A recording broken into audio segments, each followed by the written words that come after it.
Good morning, everyone, and thank you for joining us online this morning for the launch of Penrith's campaign in support of the global 16 Days of Action against Gender-Based Violence, which will run for the next 16 days, concluding on the 10th of December. My name is Olivia Kidden. I'm one of the community safety leads at Penrith City Council, and I will be your chair for today's launch. Thank you also to Western Sydney Community Forum, who we are partnering with to deliver this event today.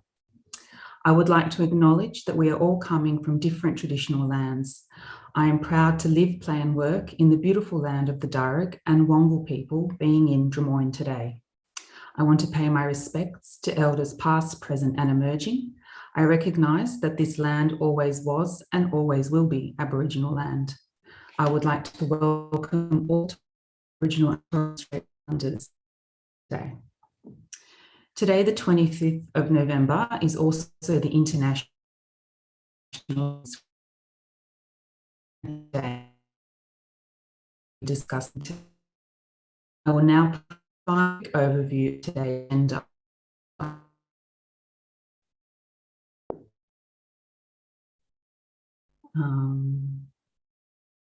So following from this overview, Penrith Mayor, Councillor Karen McEwen OAM, will provide an official welcome. We will then hear from Billy Sankovic, the Chief Executive from Western Sydney Community Forum. Following that, we'll hear from our panellists, Inspector Jason Petruska from the Nepean Police Area Command, Vanessa Donald-Smith, the Manager of Nepean DV West, and Elfa Moratakis, CEO of Syd West Multicultural Services. I will close with some information about some free upcoming community training, Council's 16 Days social media campaign, and also some information about domestic and family violence related resources that are available for the Nepean region. It is now my pleasure to introduce the Mayor of Penrith, Councillor Karen McEwen OAM, to provide a welcoming address.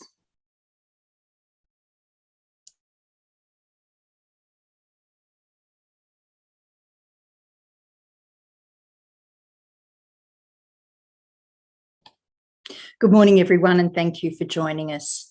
Council also values the unique status of Aboriginal people as the original owners and custodians of the lands and waters, including the lands and waters of Penrith City. I'm very proud to be launching the 16 Days of Action Against Gender-Based Violence campaign, and Council is proud to be supporting this initiative and to be adding our voice to the worldwide campaign to end violence against women and girls. Today you will be hearing from a number of panellists, as Olivia has already outlined, and they'll share information about the prevalence of domestic and family violence in our local communities, the impact of COVID, particularly in our diverse communities, the support that's available, and the important work that's taking place to foster gender equality and respect in our community, workplaces, homes, and organisations. Before we go any further, I'd like to acknowledge that any discussion of domestic and family violence may be triggering for some people. If today's event raises any concerns for you, please feel free to jump offline at any time. Reach out to one of our local services or call 1-800-RESPECT. We'll share the number in the chat. It's there if you need it. Today's event and the 16-day social media campaign is about starting a conversation and sharing simple and effective actions to promote gender equality and respect. We know not all disrespect leads to violence, but all violence against women begins with disrespect. We know that there's an irrefutable link between gender inequality and domestic and family violence. Inequality feeds the attitudes and stereotypes that lead to lack of respect for women and girls, and lack of respect can allow violence to be accepted and unfortunately normalised. We want to challenge those notions to educate and encourage our community, workplaces and organisations to end gender stereotyping and speak out against disrespect, because everyone should feel safe in their home and community. As I mentioned, 16 days is an international campaign, and this year the organisers have encouraged us to orange the world, to shine a light on our support, on what support we can give. From today and for the next 16 days, Penrith Council will quite literally shine an orange light on the Penrith Civic Centre to raise awareness of the campaign and again to start the conversation. I'd also like to flag that we'll be hosting the organisation Our Watches to run Change the Story community training on the 9th of December. It's a 2-hour online session that explains how we all, as individuals, communities, organisations and governments, have a role to play in supporting an end to gender-based violence. Council certainly takes this role seriously. Our community safety plan includes a commitment to ending violence in Penrith, and this is demonstrated by holding events such as our Walk Against Violence. In pre-COVID times and through our active support of the Domestic Violence Network. We're also an accredited White Ribbon Australia workplace, which means our organisation encourages employees to call it, challenge it and change it when faced with disrespect of women. This is something each of us can do because we all have a role to play in ending violence against women and girls. A great place to start is by following the 16 Days of Action Against Gender-Based Violence on Facebook, Instagram or Twitter pages over the next 16 days. Share and like the posts and encourage your family and friends to do the same. Together we can make a difference. And once again, thank you for joining us today. And again, if this event or the campaign raises any concerns for you, please reach out for support. It is always at hand. Thank you. Thank you, Madam Mayor. I would now like to introduce Billy Sankovic, Chief Executive of Western Sydney Community Forum, who we have partnered with to deliver the launch today. Thank you, Billy. Thank you, Olivia, and good morning, everybody, and welcome to the launch of the 16 Days of Action Against Gender-Based Violence. So I'm joining you from Darrickland in Parramatta, and I acknowledge with respect the traditional custodians of this land that I'm standing on today and of the many lands that you are all coming from. And I pay my respect to elders past, present, and of course, future. And look, thank you for joining us today. And I acknowledge and congratulate Madam Mayor and Penrith City Council for leading this important initiative. And Western Sydney Community Forum, as the Regional Social Development Council, is really pleased to join with Council in launching and supporting the 16 Days of Action Against Gender-Based Violence as one of our many initiatives and strategies for ending violence against women and children and supporting gender equity today and always. But I must say, and I always say this, I'm not pleased that I am here and that this continues to be a priority. And of course, as we all know, it's a priority locally, nationally and globally. And look, each and every time over the sort of many, the last many decades that I either have spoken at or have attended events or campaigns, initiatives in relation to gendered violence, I'm not pleased. And I'm not pleased because while we've made some really important inroads over many generations and many decades by shifting community attitudes, by improving our responses from the front line and recently also as a nation, investing in more services, what we have today in 2021 continues to just be unacceptable locally, nationally and globally. Look, last year in 2020, 76 women, children and young people were killed as a direct result of domestic violence. And that's 56 women and 20 children and young people lost their lives. And that's still more than one a week. And I've been saying it's more than one a week, and many others have been saying that for some time. And this has not shifted. 1 in 3 women still in Australia will experience some form of gendered violence or abuse in their lifetime. Still, there continues to be a stark gender pay gap. Women continue to bear the burden of caring responsibilities, unpaid caring responsibilities. And Australia as a nation, once we were a global leader in shifting indicators of gender equity, we've dropped significantly on the OECD global scale. And for me, most disturbingly, many of you would be familiar with the National Community Attitude Survey, the longitudinal survey that we run every 4 years since in 2009, approximately. And most disturbingly, the most recent survey, and I'll quote this because it is disturbing, 1 in 5, so that's more than 20% of Australians, believe that domestic violence is, quote, a normal reaction to stress, and that sometimes a woman can make a man so angry he hits her without meaning to.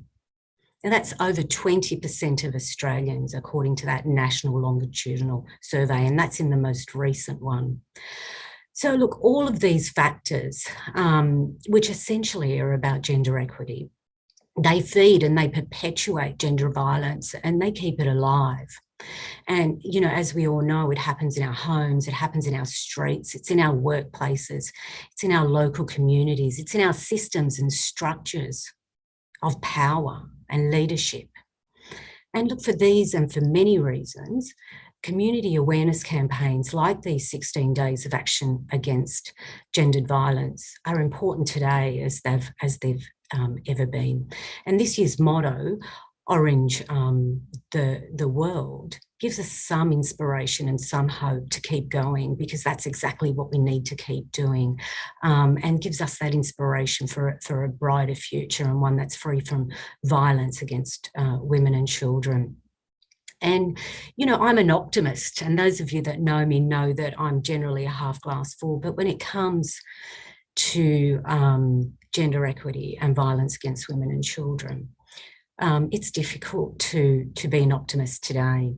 But it's campaigns like these that will support us to continue working towards gender equity and ending violence. And look, I'm really looking forward to hearing more from our speakers today, to share their experiences from the front line. And thank you for joining us, Alpha, Vanessa and Jason, to bring those really rich and important stories that you hear every day, and that really demonstrate to us how important it is that as a nation, as a global society, and certainly as a local community, how we can continue to work towards a violent world that's safe from violence. And thank you again, Madam Mayor and Penrith Council, for leading this community awareness initiative, and for providing such excellent resources and materials for local people and local community groups to share and to raise awareness about the importance of us all working together for a world free of violence. Because, of course, it is as urgent today as it has always been, and lives do depend on it. Let's be clear about that. So thank you again. Congratulations again. And, orange is the world. Let's keep working towards it. Thank you very much, Billy, for the sad but insightful words.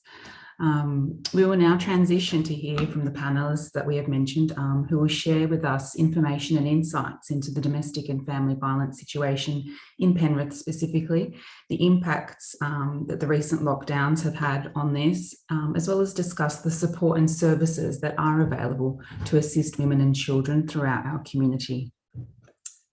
So to begin, I would like to introduce Inspector Jason Petrushka from the Nepean Police Area Command.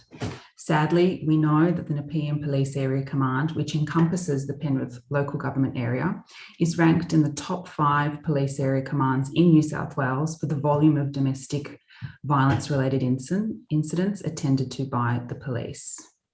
Inspector, can you provide us with some information on how prevalent and urgent the issue of domestic and family violence is in the Penrith local government area? Okay, thank you for having me. I've had a few technical issues, so I hope you can hear me clearly. So let me start with, you raised one that we are in the top 5. Unfortunately, we are actually first. It's not something that we are proud of, and nor should we be. It's something that we every day look at ways where we can improve and address domestic violence. It's not one of our priorities, it is our top priority. So what that means is that we have invested considerable resources into addressing domestic violence. We have the largest domestic violence team that will respond to all incidents of domestic violence. So we have a team of 15 officers that are broken up into what's known as operatives, and what's also broken up into our domestic violence liaison officers.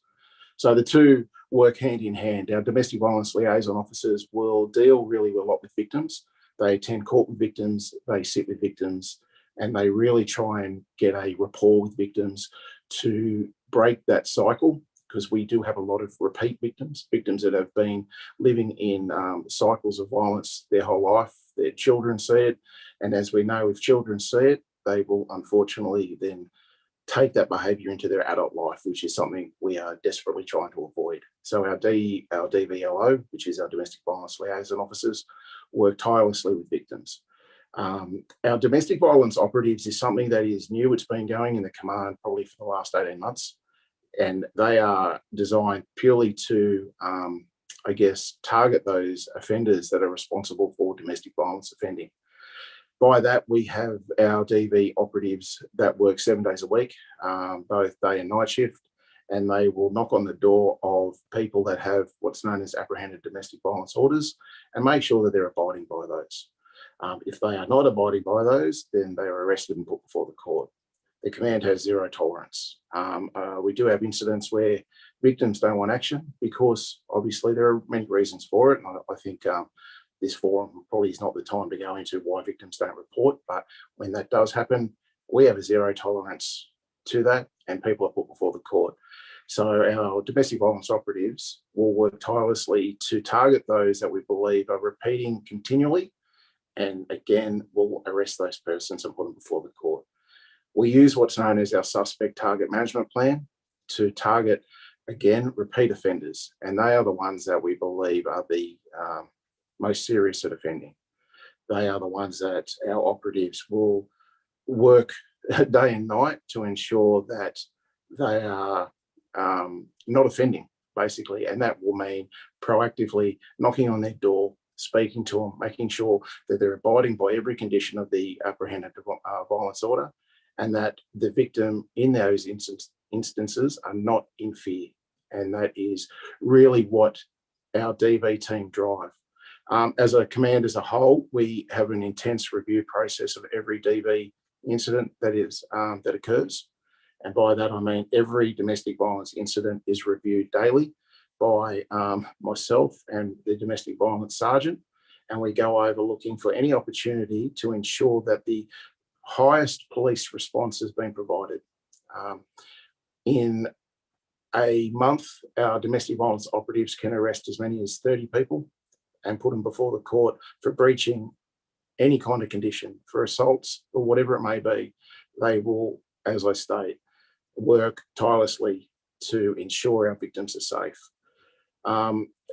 Unfortunately, it has been mentioned before with homicides. I think out of the 4 most recent homicides in our area, 3 were domestic related out of 4. So that figure is too high, and we really are working tirelessly to ensure that our victims are safe, and that is our DV team. That is their responsibility. So that is how they do what they can to work with the community.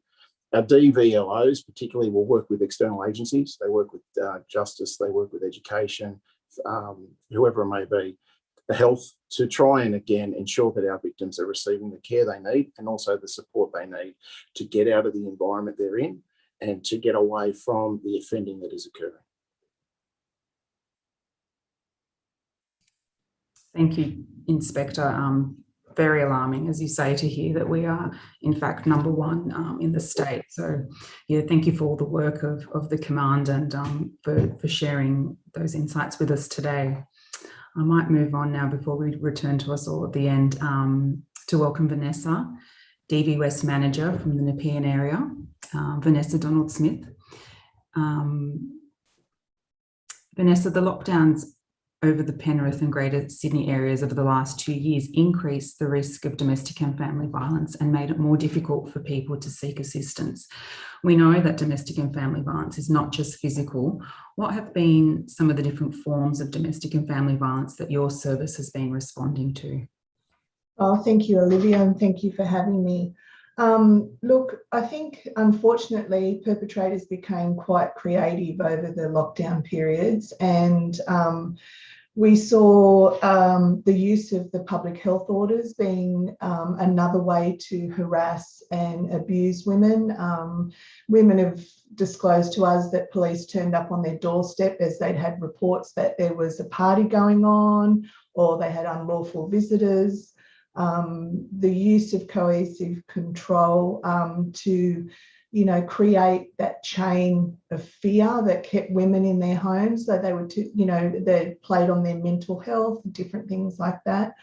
But with saying that, there was also children weren't returned from access visits with their fathers. So withholding children from their mothers was very alarming and quite an issue. We did see increased amount of drug and alcohol use during the lockdowns. Bottle shops and could get home delivered and were somehow an essential service that was able to be accessed. So there was an increase in the amount of alcohol. With saying not only there was quite an amount of an increase in sexual assault. Women, were ringing us all the time saying that, because I can't get out, then I'm there all the time. This is what's happening to me. And alarmingly, also strangulation became more prevalent during the lockdown periods.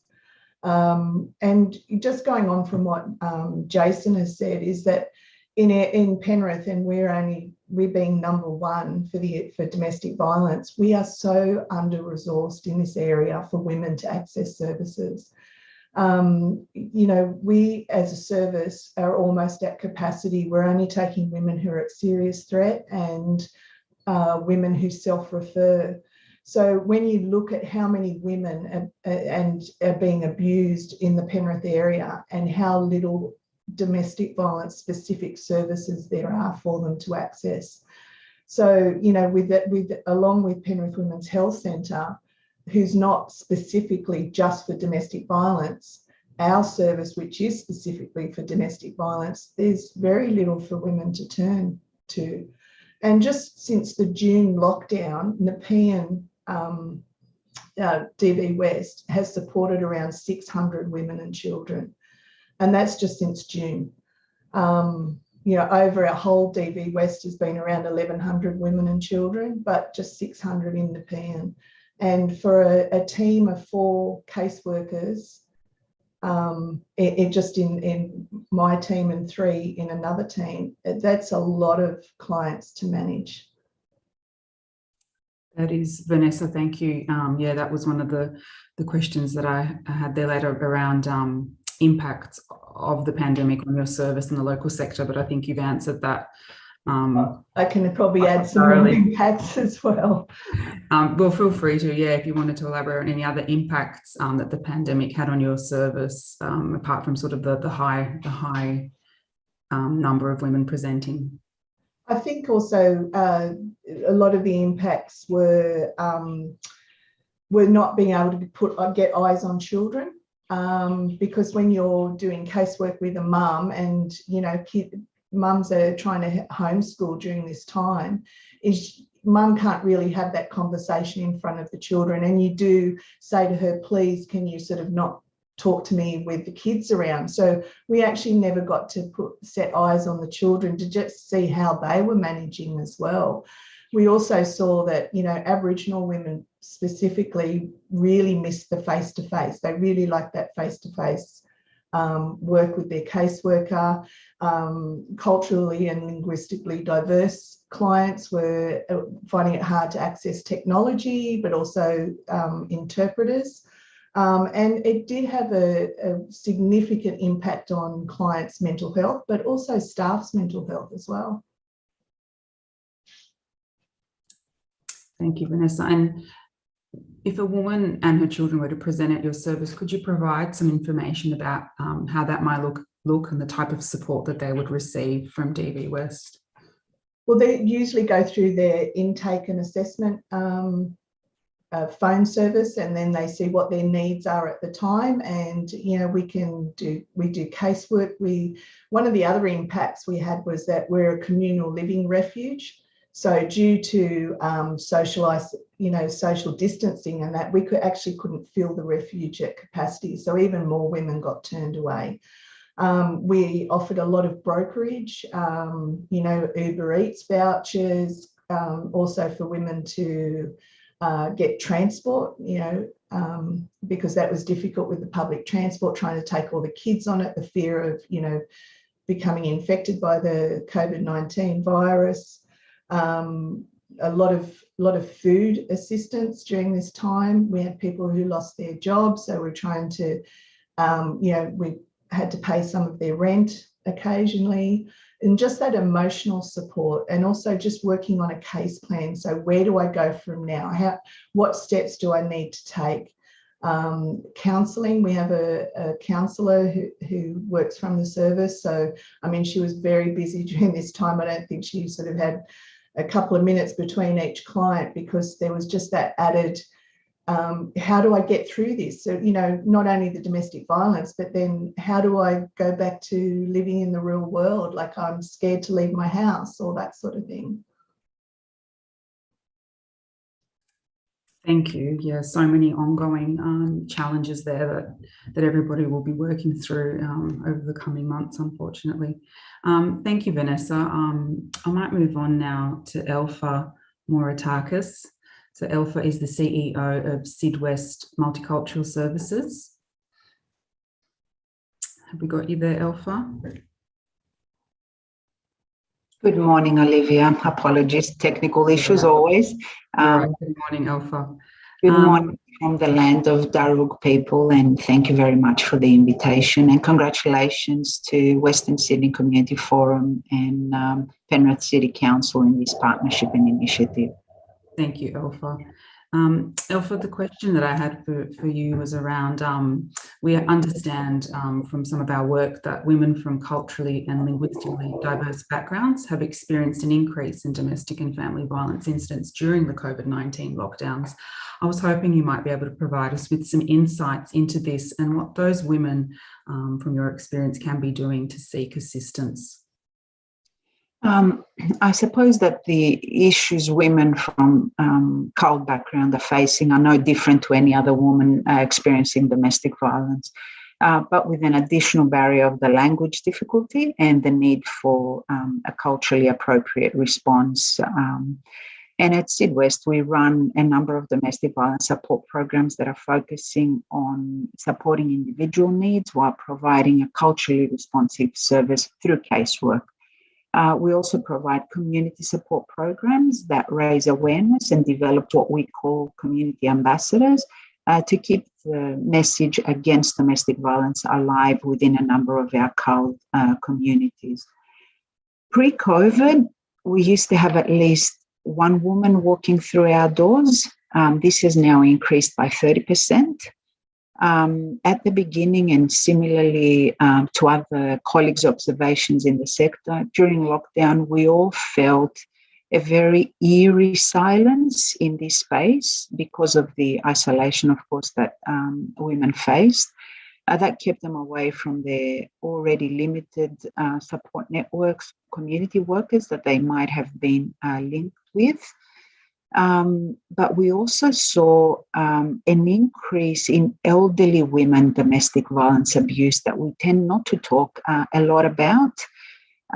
So the lockdown for our CALD diverse communities simply created additional barriers to their already existing barriers, if that makes any sense. The majority of the women we work with are not even aware of the existence of domestic violence services.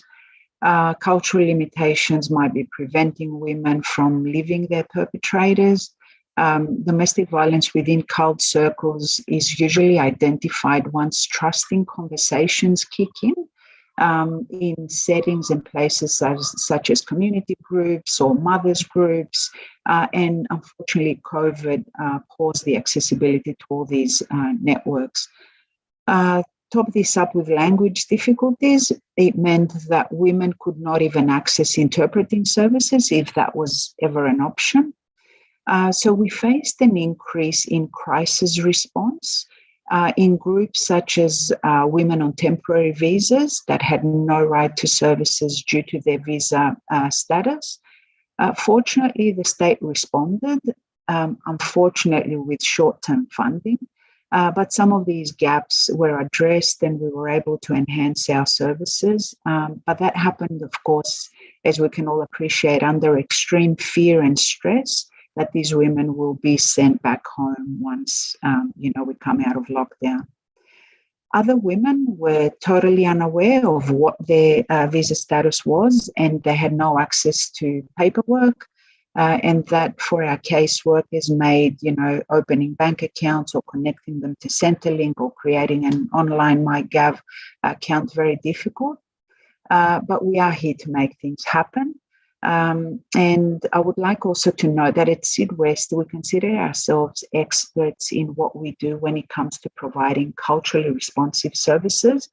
And I believe that this is what organisations like us, like our colleagues at NMA in Penrith do. Our connection sits with the community, and it is not simply tied to contractual obligations with our funders. We're here to respond to community needs. And in this particular case, we're here to respond to women fleeing domestic violence, no matter what. What is important for women from diverse backgrounds fleeing domestic violence to understand is that they only need to reach out and assistance will be there for them. At Syd West, we receive referrals and requests for assistance directly from the police, from community, from women themselves. We're there to culturally support women in a very difficult journey. We don't consider ourselves domestic violence specialists, but we are here to support the specialists in understanding culture. We do that through collaboration and through working closely with other partners, such as Domestic Violence Service Management, the Wash House, or DV West here today, and Vanessa. So a simple phone call to our Syd West Women and Families team can initiate, the steps to a pathway out of this experience in an environment where we speak the language and we understand the culture. Thank you, Elle, for some really important information being shared there. And we thank your organisation for all their work throughout the last few months as well. That has been taxing on everybody. I might invite our panellists to all sort of turn their cameras on and return into the forum now, just for the final question that I had. So to conclude our conversation, I wanted to invite all our panellists to share a takeaway call to action for community members and organisations listening today for the upcoming 16 days of action and beyond. So what can individuals and organisations do to help end gender-based violence? So Inspector Pietruszka, I might start with yourself. I think it was said, by the Madam Mayor when she opened it, was we all have a role to play. And I think for us, obviously, from the police point of view, the role is enforcement and et cetera regarding that type. But I think from a community point of view, if you see something, if you know of domestic violence occurring, then speak up, report it. And I think that's one of the issues that we do find, is that there is a reluctance to speak up about it. When you know it's happening, the worst thing you can do is stay quiet. So whether it be done anonymously or whether you actually put your name to it, we really would encourage that to occur, because that is the only way some people can get out of this situation, because out of fear, they're not at a point where they can speak up for themselves. So they need someone to do it for them. And I think from an organisational point of view, I just think making sure that those that are the victims of domestic violence are supported. And but again, I really do reiterate that, just from a community point of view, if you know of it, speak up about it. Thank you, Jason. Yeah, most important message. Vanessa, how about from yourself and from DV West? Look, I think pretty similar to what Jason has said. I think it's calling it out. I think, if you see something, if we talk about gender equality, those sexist jokes or the language that we use, I think, it's important that, you challenge somebody. We need to stop saying it's mankind, it's humankind. It's, just around the language, calling it out, challenging people, because sometimes if people aren't sort of brought to their attention, they don't know that they're actually, being quite disrespectful in the way. You hear a sexist joke, call them out, encourage people to speak up, encourage, demand an equal work culture, both ways. Just look at what posters you have on your walls at work. Are they, men and women, or, non-binary, all that sort of thing. I think that's the importance, and as much information that can get out there and services can be available for people to go and speak to, I think then it won't stay hidden as much as what it is. Yeah, thank you. Most important again. And Elfa, did you have any concluding sort of thoughts around? I believe it is important for all of us to keep working together and keep collaborating to make sure that the message remains strong and clear, especially amongst our cult communities that might be sharing different beliefs and traditions. And those traditions might not necessarily align with ours. Call it, challenge it, and change it, as Madam Mayor indicated in her opening. But we need to commit to ongoing education, I believe, and open dialogue with communities and understanding of those customs and traditions that they carry with them through generations. And that means being culturally aware and respectful. I think that the importance culture plays in addressing a domestic violence experience needs to always be taken into consideration when it comes to providing a service. And it is difficult because it's not a one-size-fits-all, and addressing diversity is a hard gig. So a call to action from my multicultural lens, I suppose, will be respect cultural differences and listen to what the community, both men and women, have to say on what needs to be done to address the issue. It needs to have a bottoms-up approach. And I believe it is our responsibility to enhance our cult women's voices and respect their guidance, not just for these 16 days, but every day. Absolutely. Thank you, Elfa. Madam Mayor, I'm not sure if you had any concluding thoughts. Look, what I would like to say is that once upon a time, certainly when I was growing up, it would be mind your own business. But now I think it's a matter of it's everybody's business, because it's the children and the women who are suffering and the family units breaking down. It's everybody's business. My own personal mantra now is the standard you walk past is the standard you accept. So, I can't say it's more stronger. That's become quite a famous saying now. But certainly when we've been out and about in the streets, we've all seen it, and we've chosen to turn away. I don't do that anymore. And I think we need to be in the mindset of we call it out, we report it, and we don't accept it. Thank you, Madam Mayor. 100% agree with all of your sentiments. I just wanted to thank everybody, all our panel members, for sharing their time and knowledge with us today in conversation around this really important topic of violence against women and how we can all be contributing to making our community safer for everyone. I also wanted to thank our audience members for tuning in and being a part of this really important conversation. It's a critical first step, and your participation is equally important. To conclude, I just wanted to highlight a few things that are coming up. I might ask Charlton to pop up the final slide, highlighting a few ways that you can be involved over the upcoming 16 days and beyond. So as the Mayor mentioned, Council is hosting free community training. So that is being run by the organisation Our Watch, and this will be held on Thursday, the 9th of December from 11 a.m. to 1 p.m. So it is an introductory online 2-hour workshop that will explore the attitudes and behaviours that drive violence against women. And as we have discussed today, there are roles for all of us to play in preventing violence against women, people in government, communities, organisations and individuals. So for more information, please visit penrith.city/16 days and you can register to attend that there. As also mentioned by the Mayor, please follow and/or share Penrith Council's Facebook or Instagram.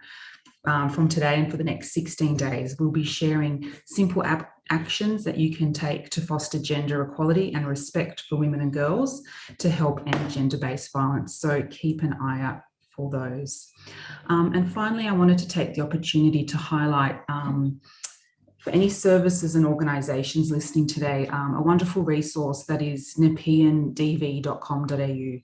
So on this webpage, you will find, amongst other things, a detailed local service directory to assist in making referrals for any clients who might be experiencing domestic and family violence.